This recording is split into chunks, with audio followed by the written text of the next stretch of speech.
Hey everyone, and welcome to Blossom in Business, the podcast for all things beauty, business, mindset, and more. My name is Monique, and I am the owner of Royal Blossom Beauty, a beauty business based in Melbourne, Australia. I offer nail, lash, and brow services as well as nail and business education. I really hope you enjoy this episode, and let's get into it.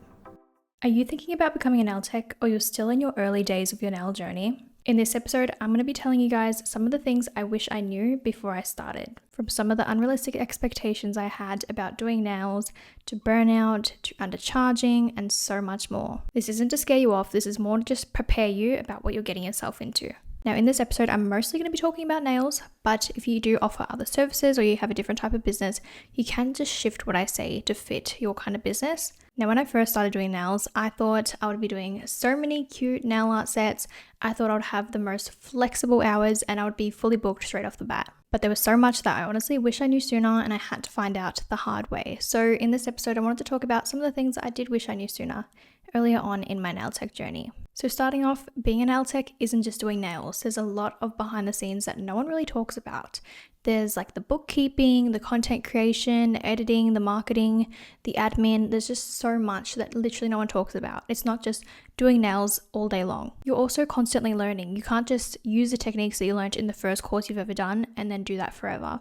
There's new techniques and products coming out all the time. So whether you're doing upskill training or continuous courses and education, or you're just watching a lot of informative videos on social media, there is a lot of continuous learning.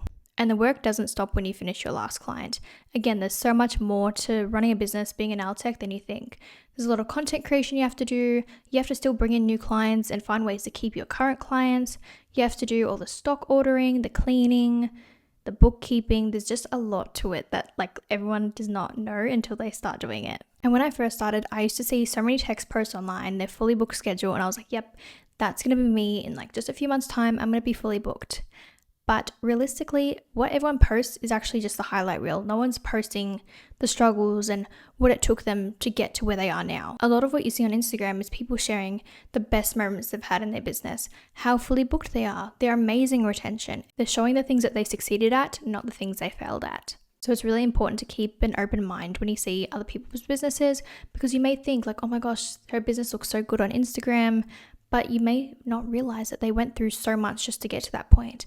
They may be going through so much behind the scenes right now. So realistically, your business isn't going to look like what you see online. Your first ever sets as a beginner, they're going to be just be real, they're going to be Your business isn't going to look like what everyone else's Instagram looks like online. Your first sets, especially as a beginner, they're going to be shit. They're not going to be very good. You're going to struggle to get clients at first. You're not going to be fully booked overnight. Not every single client's going to show up. You're going to have people that cancel. You're going to have people that maybe try to negotiate your prices. Not everything is going to be perfect all day, every day. You are going to have some experiences that challenge you and maybe put you under a little bit of stress, but you're going to learn from them, and that's how you're going to grow as a business owner. So one of the things that I wish I knew earlier is that you can do so many courses and not feel confident, because confidence doesn't come from just completing a course and getting a certificate. And I say that as someone that has done over 30 different certificates in the beauty industry. I've done a lot.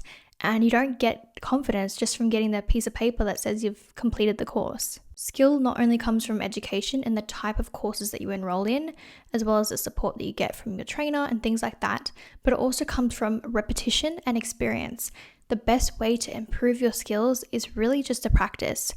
You can do so many courses, but if you're not practicing, if you're not learning from the sets that you do, you're not really going to improve. I spent so long looking for the perfect course that covered absolutely everything. But realistically, it didn't really matter what the course had if I wasn't willing to put in the work outside of the training. Courses can literally only get you so far. You still need to actually practice what you're learning. So when you're scrolling on Instagram and you see all of these really successful looking businesses, and I say successful looking because they may not be the most successful. Again, everyone's just sharing their highlight reel. They're sharing the best of their business. Don't compare yourself or feel disheartened if you don't seem to be in the same position as them. You never want to compare your business to someone else's, because you may be a beginner, or maybe you're in day 1 or year 1, year 2 of your business, and you're comparing to someone that's been in the business for 5 years. You're comparing your work to someone that has 5 years of experience. Everyone's business is different. Everyone's skills are different because we're all in different stages. Every single technician that you follow on Instagram has once been a beginner as well. They've also had work. They've also had retention issues. They've had clients cancel. They've struggled to get bookings at one point. Everyone's been through it. So don't compare your day one to someone's year 3. Now I want to talk about courses, because one of the biggest mistakes that I had when I first started and I was doing a bunch of courses is that I was choosing the courses based on the price, not so much the value. So I was doing a lot of cheaper, lower quality courses and I just wasn't getting anything from them. I literally wasted so much money trying to save money. So let this be your lesson. Just because it's cheaper doesn't mean it's going to be the best option for you. I know that a lot of people are on a budget, but sometimes you just need to invest in something better to get better results. And that's not to say that every cheap course is going to be bad quality and that every more expensive course is going to be good quality. It can be a bit of a mix. But I definitely recommend when you are looking into a course to complete, whether it's for nails, business, whatever you want to do, to make sure you look at the value, look at what's included in the course. Do you get support? Do you submit work? All of that kind of thing, rather than just looking at the price point. I found a lot of the cheaper courses that I had done, they gave me certificates, which I wanted because I really wanted, to accumulate as much certificates as possible, but I didn't actually increase my skills, or not by very much. They gave me certificates, but they did not give me confidence whatsoever. Some of the courses I did, they lacked information, like the theory and things like that. Some of them lacked demonstrations. Maybe the demos they did, there wasn't many, or maybe they weren't very high quality. Some were like Facebook Lives, where it's just the quality is just like horrible. And then there was some that maybe you don't even submit any work. You just watch the videos and you get a certificate. Maybe you don't get any sort of feedback on your work. You have no idea how to improve, because that's one of the biggest things that I find in my learning journey is that I love to hear feedback. I love when an educator or a trainer shows me exactly where I need to improve, because it can take a little bit of time to kind of develop an eye for knowing how to perform a good manicure, like an eye for knowing, is this gel application close enough? Is this what good retention looks like? Is this what like even shaping looks like? It can take a little bit of time to develop an eye for it. So having someone that's able to give you feedback, especially in the early days, changes the game. Trust me, it's something that you should absolutely look for when you're enrolling in a course. So because I was always doing the cheaper, lower quality courses, I had to do so many of them just to get my skills like somewhat decent. And you can only imagine how much time and money that costed me in the long run. I have spent so many thousands of dollars on education alone. And I saw this TikTok recently from another beautician that posted something about courses and investing in your education and things like that. And she basically said, buy cheap, pay twice, something along those lines. So when you're doing a cheaper course, it may actually cost you more to get the skills that you want versus if you had just done the better course to begin with. And again, that's not to say that every cheap course is low quality and that every expensive course is high quality. It really just depends on who you train with. It is just a guessing game sometimes. That's why I really recommend going based on reviews and actually looking into the course yourself, what it includes and things like that. But going with a cheaper, low quality course may seem like you're going to get in the industry faster because it's cheaper, you spend more money on products and things like that, but it can actually make you go further away from your goals because you're going to have to do another course. Because you lack so much confidence after that first one, you're going to have to spend even more. And you may find that the amount that you spend to do another course is more than if you had just done that good one to begin with. Because if you just start with a low quality course and that's it, you're still going to be struggling. You're still going to not know what you're doing. You're going to feel really stuck. And this is something that I also tell my students with products as well. I know as a beginner nail tech, you might be thinking, I don't want to spend a lot of money on products because I'm just a beginner, I'm just practicing, I might get some better ones when I start taking clients. But realistically, your life is going to be so much harder if you start with lower quality products. If you're having retention issues as a beginner nail tech and you're using low quality gels or low quality products, it's going to be a lot harder to see what is actually causing the bad retention. Is it your beginner techniques that may not be 100% there yet? Or is it the products? You have no idea because you're using low quality products. If you just buy the better ones to begin with, trust me, you are going to be able to pinpoint much easier what is causing your retention issues. Plus, we can also talk about the fact that with lower quality products, especially those from Shein, Temu, anywhere like that, you may not even know if they're safe to use. You may not know what the ingredients are, versus with more established brands, they do research a lot more to make sure that they are safe. They have safety data sheets that you can look at. They have all these safety protocols in place and a lot more information around it.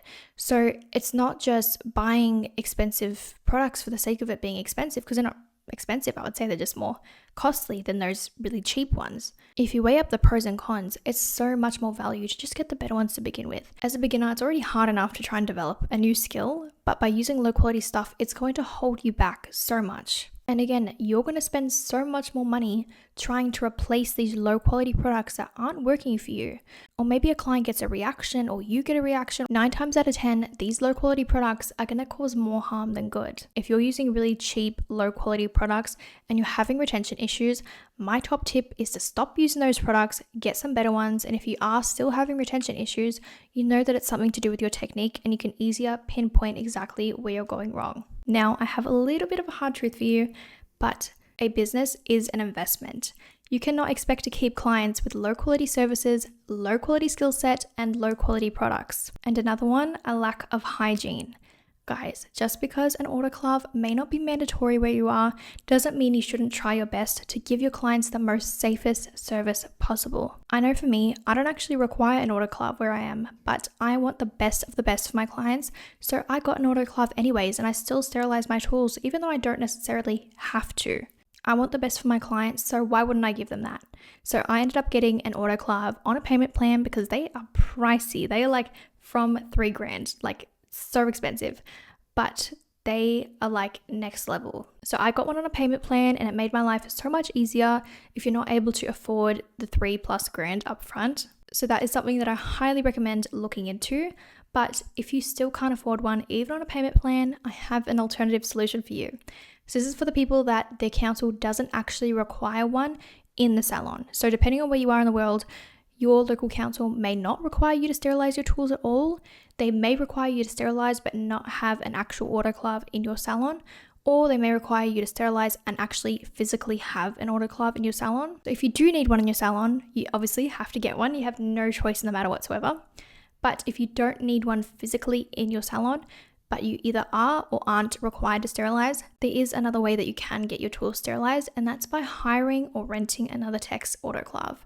Now, this is a service that I actually offer in Melbourne for any girlies that don't have one and want to sterilize their tools. Basically, how this works, you can also look into like dentists and other beauticians in your area, see if anyone will offer it. Basically, you drop your tools off and that person will sterilize them for you and you pick them up. You just pay a small fee for them to sterilize them for you. You don't have to own an autoclave, you don't have to pay for an autoclave, you just have to pay a small fee for someone else to do it for you. And I know what you may be thinking, but Monique, I can't even afford that small fee. So here's a little bit of maths for you. So with me, for my autoclave rental services that I offer, my autoclave fits about 6 kits comfortably. So it's 6 clients worth of tools. So for one cycle, I can fit 6 kits, 6 clients. I charge $10 at the moment for a cycle. So for the 6 kits, that approximately is $1.66 per client. So let's add the price of the pouches that you need as well. Just increase your prices by $2. $2, that's literally all you need to do. $2. And a $2 price increase ain't gonna hurt anyone. Again, this is for the people that don't actually require a physical autoclave in their salon, but still want to or need to sterilize their tools. This is a great option. $2, that's literally all you need to do. Some technicians are maybe a little bit more, but like I'm sure it's not more than like $3 or $4. And like surely you can raise your prices by $3 or $4 to cover this, because you are providing a better quality service because your tools are even more clean. And you can tell them that you've increased your prices because you have higher hygiene protocols now. $2 is not a huge jump. And honestly, if you're not even trying to sterilize your tools, you're just making excuses at this point. Because if you don't need the autoclave in your salon and you do have someone around you that you can use their autoclave, I don't see why you wouldn't do it. But I do understand the girls that don't have anyone near them, a beautician, dentist, a doctor's clinic, that can do it for them. I understand. So in that case, I would highly recommend looking into a payment plan at some stage. Now remember, an autoclave uses heat, pressure, and steam. It's not the same as a heat cabinet or glass beads or anything like that. So if you find something that's probably less than $3,000, unless it's a secondhand autoclave off Marketplace, it's not the same thing. So just keep that in mind. I do have a Hygiene 101 ebook. If you are an nail tech that wants to know a little bit more about hygiene, I have a free ebook available on my website. I'll link it in the description so you can download and learn a little bit more about hygiene practices for nail techs. So I'll leave the link for that if you want to have a quick read. It's completely free. So if you just want to educate yourself a little bit more on nail hygiene. Another thing I wish I knew earlier is that not every client is the client for you. When I first started, I would work any day, anytime, and I would say yes to any design under the sun. Plus, I would let so many last minute cancellations and no-shows and lateness slide. You don't have to be the technician for everyone, especially when it means compromising your boundaries and clients that drain your energy. So I literally have a whole other episode on boundaries and things like that planned, so just stay tuned for that, and I'll definitely go into a lot more detail on that. But you just don't have to be the technician for everyone. Another thing that I touched on a little bit earlier, being a nail tech, especially being one with your own business, is that you don't just do nails all day. You have so many other tasks that you have to do. So I wrote a list. You create content, you do marketing, bookkeeping, admin, so much more than that. You're literally wearing all of the hats in your business. And you can't just have amazing nail skills, you need business skills too. Because if you don't know how to market yourself, you don't know how to do your admin properly, your bookkeeping, you may struggle. You may not be able to get clients in the door and keep them. You may have a really big tax bill, which you don't know how you accumulated because you don't know how to do your finances. Or maybe you do really good manicures, but you don't really worry about the client experience. And then those clients that may have gorgeous nails, they never come back because they didn't like the experience they had at your salon. So my top tip is to learn business skills early. And that's exactly why I created this podcast, because I feel like a lot of courses out there don't cover business, at least not in much detail. So I'm planning on using this space to talk about it a whole lot more, which is going to be an amazing free resource for everyone. And then who knows, maybe in the future, I'll have something a bit bigger that I can give you as well. Another thing I wish I knew earlier is that not every nail tech is the same. It's okay to have a niche or a preference or a preferred style as to what kind of sets you want to do, what kind of business you want to have. In fact, it can actually make your business a whole lot more successful having a really defined target audience versus trying to cater for everyone. You don't have to be the tech for everyone. You can just be the technician for a very specific group of people. And it actually makes it easier to do your marketing because you know exactly who you're marketing to, exactly who your services are for. So you'll see some nail techs out there, they do a lot of crazy 3D art and very extravagant nail art. And that's what they post, and that's the clients that they attract.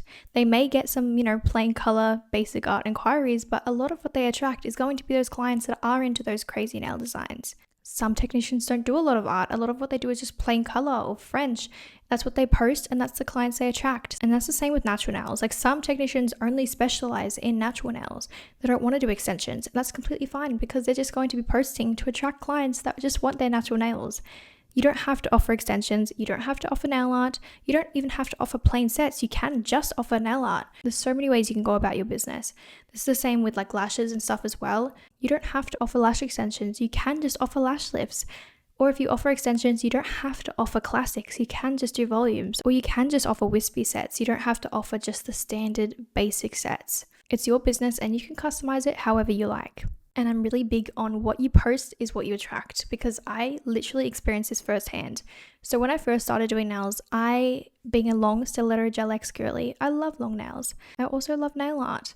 But when I was going a little bit further into my journey, I really wanted to focus on really clean manicures, clean cuticle work, close color application. Builder gel was also popping off, so I was really focusing on my builder gel application. So a lot of the clientele I was doing was a lot of natural nails with builder gel. They were usually plain color or French tips. So that's really all I was posting at the time. And that's the clientele that I continued to attract and still do to this day. So at the moment, I don't really post a lot of nail art and stuff like that because I don't really have any clients that get nail art. So as much as I love long nails and I love nail art, I would say 99% of my clients are builder gel on natural nails with a plain nude, plain pink, maybe a French tip, maybe a red nail, and that's about it. Like maybe they do art on special occasions, but I find that is what majority of my clients are, simply because that's what I posted a lot of the time. And at first I was like, oh, my clients are so boring. Bring back the extensions, bring back the art. But now I don't really care. I really don't care because it's like routine for me now. Like as much as I love art and I love the look of art, it doesn't really bother me if I don't do it because any design that I really want to do, I will do it myself or I'll find a model to do it on. So I'm not really too phased, but definitely what you post is what you attract. So you'll see right now, like I don't post a lot of art. I don't post a lot of long nails or anything like that. I don't even post a lot of nails in general anymore because all of my clients, they get the same thing every single time. They get the same color, same length, same shape. if they do change the color, it's like almost the exact same color anyways. So I don't really post a whole lot of my work anymore. I don't post a lot of nail art, and it's not because I can't do it. It's just that no one wants it. But when I do it, I absolutely post it. I love nail art. But yeah, that's just the clientele that I've attracted based on what I've posted over the years. But now you can see that my clientele, at least for nails, like I offer nails, lashes, and brows, so it can be a bit hard to determine exactly who my target client is. But for nails, my ideal client, what most of my clients are at least, are the girls that want builder gel on their natural nails. They're normally short to medium length. They love a good nude. They love a good pink. Maybe they love a French tip. Every now and then they might do a red, or every now and then they might do like a basic design. I still do have extension clients. I still do have crazy nail art clients.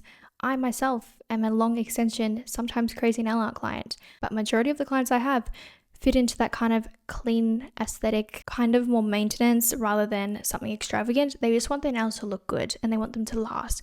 So they're willing to invest in something super high quality so they don't have to come as often. Like my clients come every 4 to 5 weeks usually. So that's a clientele that I kind of attract.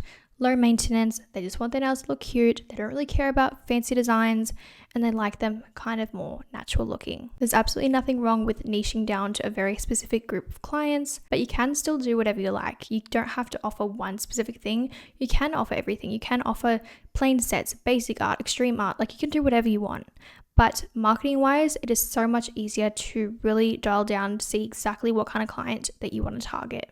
But again, being someone that offers nails, lashes, and brows, even though I offer the 3, I feel like I'm most known for doing nails because that's what I was posting like 80% of the time throughout my business. Like I was mostly posting nails. So when people think of me, they're like, oh, nails. They don't really think of lashes and brows. And if I did want to change that, I would simply just post a lot more lashes and brows. But yeah, I don't even post that much anymore because honestly, a lot of my clients, they are regulars and they get the same thing every single time. Same like nails, like same neutrals and pinks. My lash extension clients are just getting refills. My lash sleeves clients get the same results every single time. Brows, it's the same every single time. So a lot of my clients are quite consistent. They kind of get the same thing every time. So I would really just be repeating the same content every single time. So you can choose exactly what kind of business, what kind of nail tech or beautician that you want to be. You don't have to offer extensions because everyone else is offering extensions. There's so many people that just work on natural nails. You don't have to offer builder gel on natural nails. You can just offer Gel X. You don't have to offer everything. I know so many techs that don't do plain color, like they only take nail art bookings, or some that are opposite. They only do plain color or like very basic designs, like maybe like a French or something like that. I know so many lash techs that only specialize in wispy or colored lashes or something like that. Like you really can just choose whatever you like. There is no right or wrong. And if you don't offer something that a client wants, they can just go somewhere else. Like you don't have to please everyone.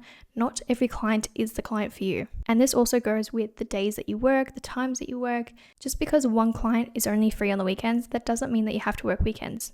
If you don't want to work weekends, just don't work weekends. And the same goes with times. Like if you don't want to work past 5 p.m., you don't have to. Anyone that can't make the times that you are free can just go book with someone else. I know you may want to offer like the most variety of days and times, but you're never going to be able to please everyone. There's always going to be someone that can't make any given time that you have available. So choose the hours that work for you, not that work for everyone else, because you're the person that's working those hours. I've also seen some technicians out there, not a lot, but they specialize in late night appointments. Their target client is someone that's only free in the evenings, someone that maybe works all day long and they have to have an evening appointment. That's their clientele. Everyone's clientele is different. You're going to work different hours to everyone else. You're going to work different days to everyone else. You're going to have different clients to everyone else, and that's okay. You don't have to be like everyone else. It is your own business and you can run it however you want to. So those are some of the things I wish I knew earlier in my nail tech journey or in my beauty journey. And I hope you guys learned something valuable from those. And just some advice for people that are just starting in their business journey, whether it's beauty or something else, is that you will experience some very times and they will be something that you learn from. Every challenge is part of the journey, and Eventually, with a lot of hard work and determination, you will get to exactly where you want to be. And that's exactly why I created this podcast. You can get a little bit more help, a little bit more insight into the business side of things so you can run this business as a business and not just a hobby that makes you broke. Thank you so much for watching this episode, and I'll see you guys in the next one. Thank you for listening to this episode of Blossom in Business. If you enjoyed this episode, I would love if you could give the video a thumbs up on YouTube or rate the podcast 5 stars on Spotify. If you don't want to miss an episode, make sure to hit the notification bell so you get notified every single time a new episode drops. If you want to follow along on my journey, make sure to follow me on socials at Royal Blossom Beauty. And if you have any requests for certain topics or story times or anything else you want covered on the podcast, or you want to apply to be a guest speaker, click the link in my description and you'll be taken to my website with all the information. And I'll see you in the next episode.